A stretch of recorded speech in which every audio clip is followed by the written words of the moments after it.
So kind of jumping into it, we all know, I think probably everybody here agrees that JavaScript is awesome, right? We all love it. And we like to talk about how JavaScript has won, and it's the most popular language, and it's kind of out there by any metric, kind of growing faster than anything else. And there's a lot of reasons for it, right? There's a lot of goodness in it, and all sorts of core JavaScript traits. Some are just sort of scripting traits, and some are specific to JavaScript around, built-in memory management and native serialization with JSON, and the fact that it's naturally scalable. Various sort of great capabilities that help us be productive, right? Helps us run faster.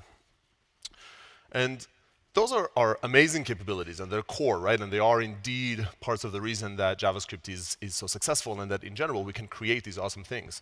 But sometimes the same capabilities that are sort of unique and make it awesome also make it vulnerable, right? So you look at these different capabilities, and while you might see kind of built-in memory management, I would look for the flaws there, and I will see buffer object kind of leaking memory from server side. If you talk about native serialization, attackers would look and they would say, well, you can do some type manipulation because types are decided in runtime. Can I manipulate those? Can I change? So a lot of this talk today is just going to be understanding a little bit about how these capabilities can be abused, right? How can attackers use them to understand the weaknesses in your system and run forward? The other thing that's important to remember is that these vulnerabilities and these types of flaws don't just happen in your code. As part of a core kind of a core part of the JavaScript ecosystem are packages, are libraries, npm in Node. It doesn't matter if you use Bower, if you use JavaScript libraries, if you just download a jQuery away, much of your code is third-party code, open source code that you are using. And npm is also awesome. And as a result, its usage has exploded. I'm kind of picking on npm, but really this is true for package management as a whole, and it has some ridiculous number of downloads and packages every time I need to sort of update the slide. And the result is that a typical application, and I will focus on Node, but this is increasingly the pattern in front-end JavaScript as well, has a ton of dependencies, hundreds, oftentimes thousands. One study put it at 350 on average. And it leads to the situation where this is your app, and this is your code. And this may seem like a negative slide, but it's actually not, right? You could create all that orange value by just writing that little purplish dot, orange-ish value. So it's a good thing, but it also is a risky one or a slightly frightening one from a security perspective. It gives an entirely different meaning to JavaScript has won. Definitely on the dependency metrics, JavaScript is also leading the charts. So with that context, when you think about security, it's also remember to understand that most of your app's code comes from npm, which also means that most of your app's vulnerabilities come from npm or come from these packages. So it's different sources that can lead into your system. This is not a theoretical problem. It's practical. Roughly 1 in 7, 1 in 8 packages in npm carries a known vulnerability. Doesn't mean that 14% of them are vulnerable, but the packages themselves use other packages that use other packages, and within that ecosystem, roughly 14% would bring in a vulnerability with them. And we see that pretty much every Node shop has those. And this risks Node apps, and this is kind of the focus that I talk about here. But when you talk about JavaScript, it's not limited to just Node. It's also true for front-end application. With jQuery has a very prevalent cross-site scripting vulnerability if you're using a specific component of it. In React, in Angular, with Browserify, with all of these components, you pull in npm packages, and again, the same concepts apply for Bower. And it also risks the Internet of Things. So there's a lot of chatter today about Mirai, about all these DDoS attacks, massive attacks that take down the internet that are built on these devices. Many of these devices run Node apps or very small, lightweight apps, and those could have vulnerabilities. So that's kind of setting the stage. And most of the time, I'm not going to spend in presentation. But what we're going to do is we're going to try and combine those two. And what we'll do is we'll look at real-world vulnerabilities in these npm packages. I find it more useful than fabricating an example. These are real packages with real vulnerabilities that you may actually be using. And it has a bit of a dual purpose. One aspect of it is to see the vulnerabilities and how can you kind of code to not have them. And on the other side, understand a little bit the security risks you might be pulling in through those packages. And we're going to focus on Node, but as I said, this is sort of applicable more broadly. So with that, let me switch out of this and introduce Goof. So this is a JavaScript talk. Clearly, it needs some surprise. I'm the first one to have a model view control like an MVC app in a JavaScript conference. And it allows you to do great things like a to-do list to say, call mom. And it has some Markdown support to emphasize important things, and just sort of some features. And it uses a bunch of packages on it. I'm going to use our tool, Snyk. It's on GitHub, by the way, and on snyk/goof, and you're welcome to clone this and play with this after and run those exploits yourselves. So we're going to use Snyk to test this application to try and find some of these vulnerabilities. Then I have some pre-opened tabs just in case it doesn't play ball as we go. So we will test our different repositories, and we will find our little vulnerable app here, and we'll see that Goof has a bunch of these vulnerable dependencies. So we're going to pick on that and expand. And I will kind of randomly choose a specific set, not randomly, but I've chosen a set of these and show a bunch of exploits. And there, each of these, there would be some explanation that says this is a vulnerable package, this is the vulnerability on it, and how it manifests. We're going to start with this one, with ST. Who here is familiar with ST? Not that many. It's a package written by Isaac from NPM. It's used to serve static resources, JS and CSS on our website, as well as our About page. And it serves static resources from the /public URL. So to attack ST is susceptible to a directory traversal vulnerability. And typically you would read the advisor here, but you have me, so you don't need to. See if this font is big enough. So what happens is, if we have some aliases to spare instant typing, but if we go on and we do a curl and we fetch the about HTML page, we're switching to the terminal because the browser has all sorts of convenience features around normalization, things like that kind of get in the way of attackers. So we can get the about page through here as well.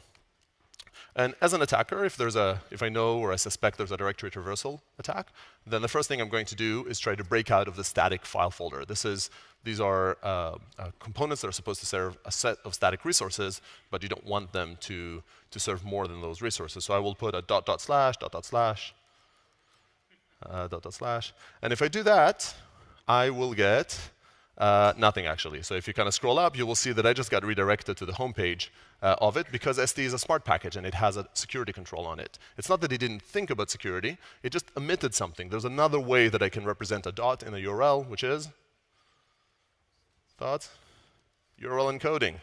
So I can do %2e, %2e, %2e, %2e, and that would get me all the way up to the root, and I can do as many of those that I want. And then I might want to add some sensitive file, say like an etc passwd, and voila, I get the etc passwd. So, okay, so this is we're just getting started. Simple, simple vulnerability, and sort of prevalent enough. So we're getting warmed up. We're going to go from simple to complex, right?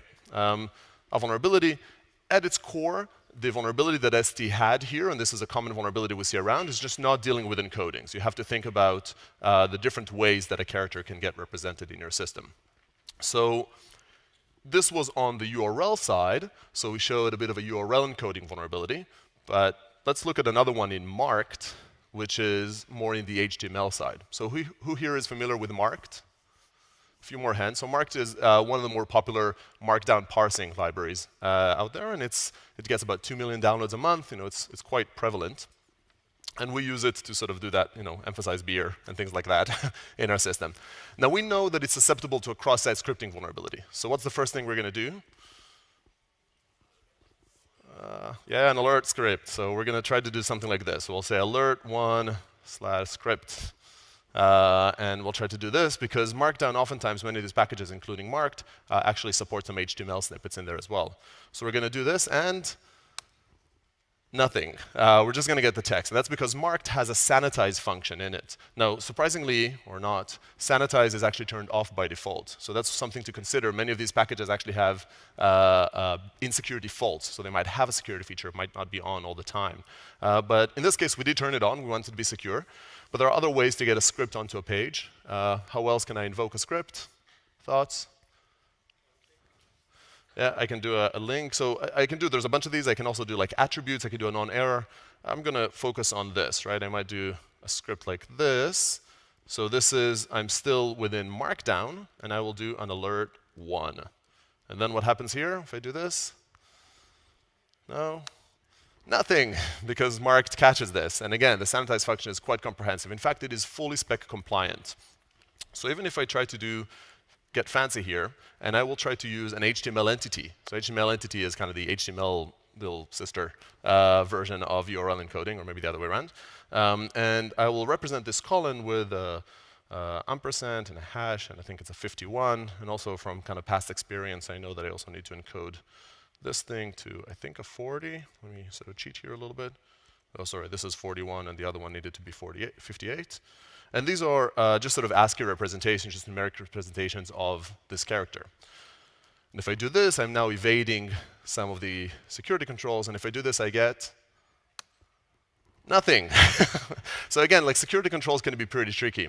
And this is, on the HTML side, something that's important to understand is Market is actually fully spec compliant, and it catches these things, and there's no known exploits that are not spec compliant. But browsers, not so much. So browsers tend to be very tolerant towards HTML mistakes. And if I come here, say, after this 8, and I say, I'm just going to zoom in further, and I add the word this. So the browser sort of sees, well, you know, you said an ampersand, and you had like the hash mark, and you had 58. You didn't go all the way, but I kind of know what you mean. You know, I think you mean a colon. And they would put a colon there, and then the remainder of that is just script. And this is a valid thing to call in script, and I get a link here, and we got our alert. So vulnerability number 2. OK, so kind of first lesson from those components, you know, one is just, again, think about those, think about the different encodings, and there's the URL side of it, and there's the HTML side of it. Let's get fancier. So in both of those cases, we talked about encoding vulnerabilities, but there are other properties of JavaScript. One of JavaScript's kind of bigger claims to fame is that it's naturally scalable. Right? It is event-driven, so it doesn't require a thread for processing every incoming request. And it also means that it's a bit of a point of fragility, because if one of those threads, if there is an action on the thread that makes the thread take a long time, some algorithm, some infinite loop, like the wild truth that Jake showed before, right? If you had the wrong conditions, you get those prompts in the browser that says this script is running for too long, or you might take down a thread on the server. And because JavaScript is naturally scalable, even high-scale production systems have a relatively small number of threads. So it can quickly lead to a denial of service vulnerabilities. Now, the most prevalent type of algorithm that we run, although we don't think about it that way often, is a regular expression. It's an algorithm. It runs. And depending on how you write the algorithm, but almost always true to an extent, the time it takes to calculate or sort of apply a regular expression is non-linear to the length of the input string. Now, that linearity may be hard or may be low, so depending on your regular expression. Let me kind of switch back to the slides a moment and show you a bit of an example of this. An aptly named problem in regular expression referred to as catastrophic backtracking. So you look at this regular expression, and it seems pretty simple, right? It's just sort of A, B, C, D, E, and you could have like more of the C occurrences, and then maybe a wildcard. But what happens here is the regular expressions are very stubborn. They try to match. So if you give them a pattern, if you give them a methodology where they can almost match, like almost get there, but not quite, they will backtrack, and they will try to figure out another path. And by having nested groups like this, so first, if you have multiple C's, they could apply to the C plus inside the group, or they could apply to the star outside the group. And that just creates a ridiculously large set of possibilities. And most regular expression engines, including the ones in JavaScript, would just try them all. And as a result, you can see that by just having this fairly short string there, I don't know, that's like 30-ish characters, I can make calculating this regex take a second, and then every character I add would double that amount of time. And this is on a sample machine, but it's definitely a lot of time. So Moment, a very popular package, has recently had this vulnerability. I don't have an easy demo on that one, but another package that's very popular that had it is MS. And MS is used for, do I have it here? Yeah. MS is used for calculating milliseconds, or a timestamp into milliseconds, so we can say, call mom in 2 days, and it would calculate those 2 days to say, this is the number of time milliseconds, so I can set a reminder. So MS has this vulnerability a little bit less extremely. So it also has a regular expression denial of service vulnerability, but it's not quite as extreme. So what we're going to do is, first of all, we are going to, again, kind of make this call mom in 20 minutes, and I'm going to use HTTP or HTTP, which is the same as a curl, just like with some syntax highlighting. And it goes on. If I go back to my application, I will see that I added a little bit of a record here. But what we will do is we will try to give it an especially long string. So, and again, I'm just going to cheat because I have it just to spare myself some timing here. And what we'll do here is we will print 60,000 fives as the duration. And then we're going to add another twist, which is we're going to swap the last character here, instead of being an S, to an A. So it almost matches, but doesn't quite.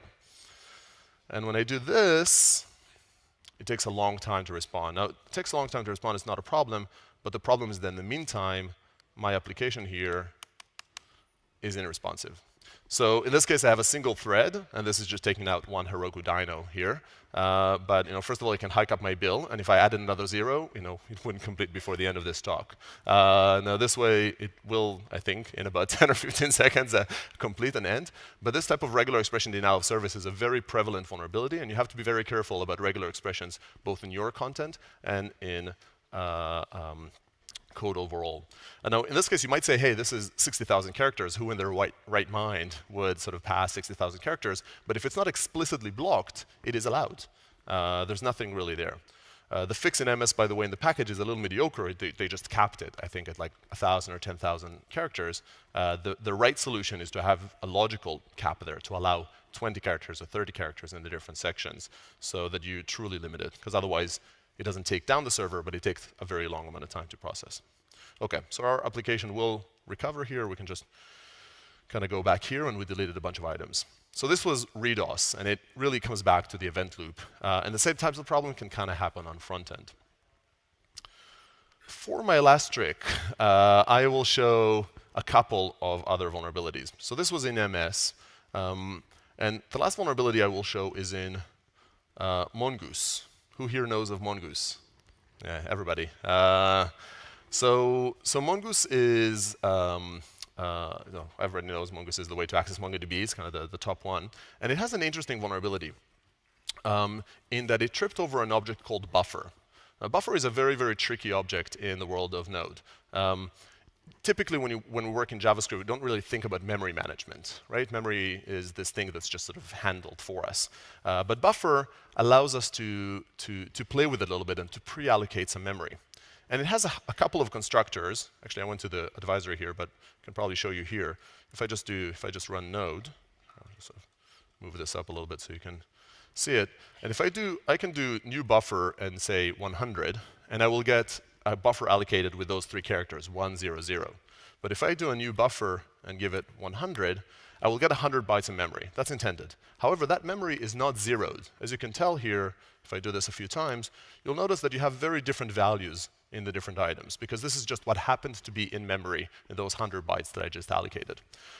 So as an attacker, if I can make the application allocate such memory and then get access to that, this is remote memory exposure. And if I do this enough times, I basically can get anything that's in the system's memory, including keys and source code and a lot of those components. This is like Heartbleed in OpenSSL, except running in the Node process, so only access to the secrets that the Node process has. So buffer has stripped up many popular packages, Mongoose included. And for us, we have a little bit of a simple schema here that allows us to, we use buffer as the content field, and so we can have images and other uploads.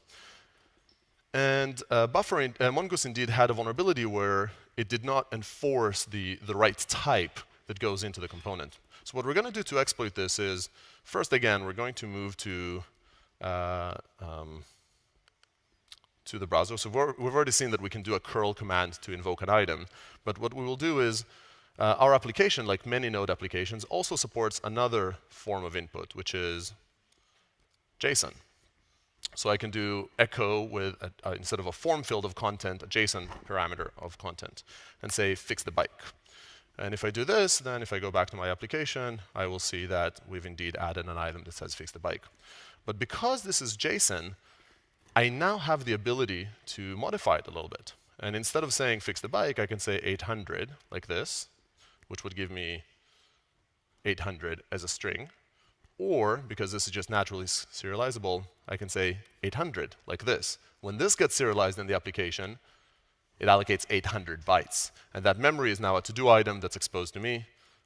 And if I look here, I will see just like a bunch of binary components. If I just do this enough, then it depends on the every demo I get something different, but you might see some snippets of text and source code. Kind of need to trust me here that if you run this enough and you do a loop, you just sort of extract those. Of course, as an attacker, you would kind of clean up after you. You would delete these items right after. So buffer has tripped many items. It's really not just Mongoose, but it's a pretty severe one because it touches on memory and allows that to sort of be leaked out. It also demonstrates a broader problem called type manipulation, which is true for any kind of dynamic typing language, and specifically JavaScript, and can happen with JSON, but also can happen in other components. A good example of that is QS. And QS, if I parse a string like this, I get a JSON object or a JavaScript object with two fields, A and B. But if I pass it two A's, I get an array. And for instance, this tripped Dust.js, which is a LinkedIn templating library that PayPal used and actually had a real-world vulnerability on PayPal because a sanitization logic only happened on strings. Nobody anticipated that an input that came through the query string could be anything but a string, but with QS, it can be. With JSON, it can be. So it's just something to be aware of to say, do you know which type is the one that you're using? And just sort of as a last anecdote is type manipulation can also be used to do something called NoSQL injection.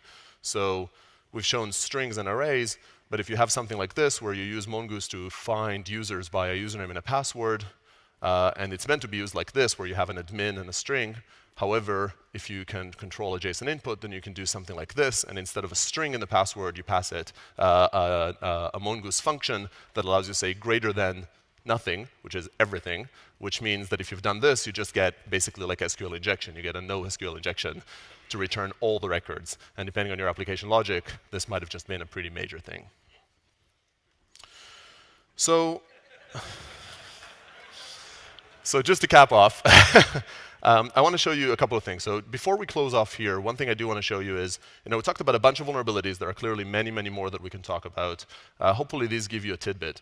And the other thing you should talk about is, on one hand, you should understand the security flaws. And on the other hand, you should understand this application has been made vulnerable without writing any of this vulnerable code. You just pulled it in externally. So, a little bit of a shameless plug. You can try out Snyk to help this, help find those issues. Free for open source, kind of try it out. And it would also help you fix those issues. Just sort of open a fix pull request with a single click, like magic. And just sort of try it out and take over, protect yourself. Going back here. So yeah, as you sort of seen when I moved the slide, don't start hacking a website. You could get in trouble. And either way, it's impolite. I will encourage you, above and beyond sort of general awareness, to first of all think about the JavaScript takeaways and these mistakes and how can you avoid them in your own code. And second is think about the specific vulnerabilities in these NPM packages. Use a tool like Snyk, like Node Security Project. There's a bunch of these tools out there to help you find those issues. Use tools to help you fix those through upgrades, through patches, through whatever means necessary. Don't discount this. This is a part of your job. This is a part of software quality, these security concerns. So to recap, JS and NPM are awesome, but please use responsibly. Cheers.